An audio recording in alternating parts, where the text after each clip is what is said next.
Shalom, aloha, my dear brothers and sisters on Kauai and around the state, those that have reached out. By now you've all heard about the swastikas and sleeping giant. Right behind me is the sleeping giant. And it's truly alarming, unsettling, and very disturbing for us to have open, blatant anti-Semitism here on this island and in the state of Hawaii.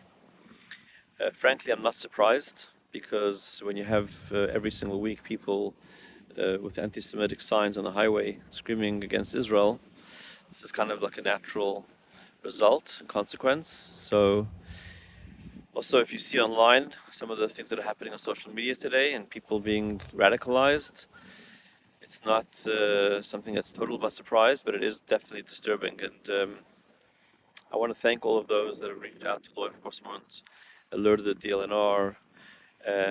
Apparently there were some volunteers who were not from the Jewish community who went out there to clean it up yesterday, and it's all beautiful. I think it needs a multi-level response, a multi-dimensional response. Calling the newspapers and the media and making awareness is one approach, and it has its validity. Calling law enforcement is another approach, and also important. And at the same time, that's not going to solve the issue. It's more of a response and a reactionary approach to after the fact, and hopefully people on alert and educate the community about hatred, Jew hatred in this world, on this island. And I think it's a wake-up call. It's a big wake-up call. I've seen people posting that it is a wake-up call, and the question, I guess, is what is it waking us up to? Okay, now we know there's anti-Semitism on Kauai. Okay, we've known it. For those of you that are watching and listening, it's been here for 2 years. People are busy accusing Israel and the Jewish people, essentially, by extension. And so now it's just more blatant. It's one step further. I think the real question is, what is our response going to be? And that's where really we have the choice. Some people, when anti-Semitism rises, go back to the 1930s and 40s. Some people hid their Jewishness as a result. We know that back in Europe, that happened back then and it's happening today. There are a lot of people that are hiding the mezuzahs, tucking in their Stars of David, whatever it might be. And then there's people that choose to respond differently. They choose to be more proudly Jewish, more openly Jewish, more actively Jewish. So the real question isn't, what happened, who did it, how are we going to report it, are the police, who's going to clean it up? That's important. But really the question is, how are each one of us going to respond to this incident within our own life, our own Jewishness? And I want to share with you a fascinating thing about the timing of this incident. As Jewish people, we look at the Torah for guidance and inspiration. And this week, not only this week, but the day that it happened, the day that it was discovered, which is just a couple days ago, in the Torah, there was a fascinating insight about it. And I think it sheds light on why it happened on that day. And I'm going to also share with you why I think it happened, where it happened. So let's talk about the timing for a minute. The timing, as I said, the story we're reading in the Torah this week is the Jewish people are running away from Egypt. They've escaped Egypt already. They're already in the desert. And they come into the splitting of the sea. They come into the sea. It hasn't split yet. And Pharaoh is approaching them. So now they're trapped. They have the sea in front of them. They have the mountains on the side of them. And they have Pharaoh approaching them. Now, if you go back to anti-Semitism, right, these are like the first stories of anti-Semitism in our history. Well, not the first. I mean, we have Abraham, who's harassed for being, doing his thing.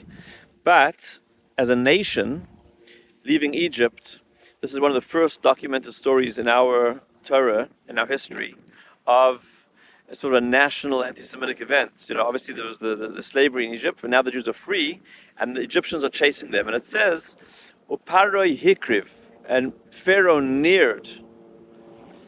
And the commentaries look at the wording and the grammar, and it seems a bit out of place.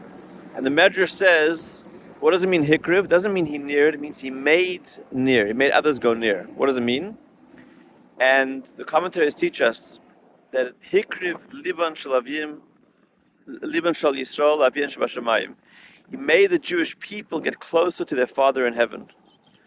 How did Pharaoh make the Jewish people get close to the Father in heaven? How did him approaching them, scaring them, frightening them, how did he make them closer to God? Well, the answer is that, when something frightening happens, it wakes you up, it shakes you up, it puts you out of your comfort zone. And so the Jewish people cried out to Hashem. Vayitzaku b'nei Yisrael Hashem. They prayed.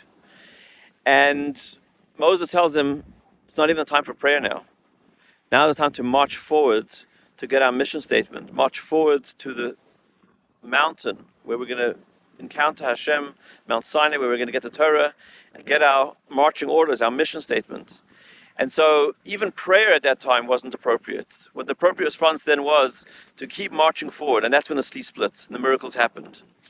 And what we see from here is that sometimes anti-Semitism, not only does it wake the Jews up, but it brings us closer to Hashem and closer to our mission. It can make Jews run.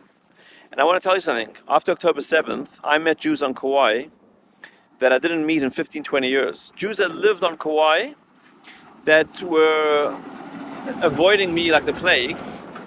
And it was only after October 7th that we landed up actually meeting and connecting and becoming friends. And what brought them out? October 7th, unfortunately, brought them out onto the rallies we had on the street.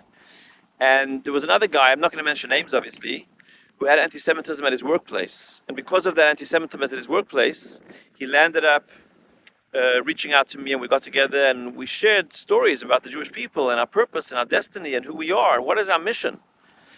And we had conversations about the ABC of Judaism. Abraham, the Jewish people, what is our goal in this world, why are we singled out, etc. And these are the things you learn in first grade. But it took an incident at this person's workplace, to wake him up and start learning about its own history. So it's a wake-up call. It's an alarming situation. We have to deal with security, and we have to alert, all the different security forces, etc. But more importantly, I think, is it's a wake-up call to what? What are we waking up to? And I think waking up to our Jewish identity, waking up to what it means to live as a Jew, waking up to what it means to behave as a Jew. What is our purpose over here? If it wakes us up, then maybe it wasn't a bad thing.